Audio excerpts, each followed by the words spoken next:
এ মুক্তা, তুই ওকে ভালোবেসে বিয়ে করতে যাচ্ছিস, তাহলে তাহলে আমার কি হবে রে? চলো। চলো।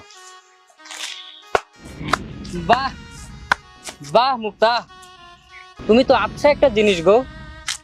আমার পোশাক পরে, আমার দেওয়া টাকা পয়সা নিয়ে তুমি এখানে। তুমি এখানে? কেন মুক্তা, আমি এখানে আসাতে কি তোমার সমস্যা হচ্ছে? তুমি এইভাবে কথা বলছো যে? চুপ! তোকে আমি ভালোবেসে এই হৃদয়ের মাঝে জায়গা দিয়েছিলাম। তুই যখন যা চেয়েছিস তাই দিয়েছি। তোকে কোনো কষ্ট আমি বুঝতে দেইনি, তার প্রতিদান তুই এভাবে দিলি? এসব নারীরা অঙ্গভঙ্গি করে হাজারো ছেলেদের জীবন নষ্ট করে দিচ্ছে। খাবে ভাতারের ভাত আর তেল দেবে, থাক আর বললাম না। হে বাবুল, কথা সাবধানে বল। ও আমার ভালোবাসার মানুষ, আমি আজকে ওকে বিয়ে করতে যাচ্ছি। তাই? এ মুক্তা, তুই ওকে ভালোবেসে বিয়ে করতে যাচ্ছিস, তাহলে তাহলে আমার কি হবে রে? আমার ভুল হয়ে গেছে তোমার সাথে ভালোবাসার অভিনয় করে, আমাকে মাফ করে দাও।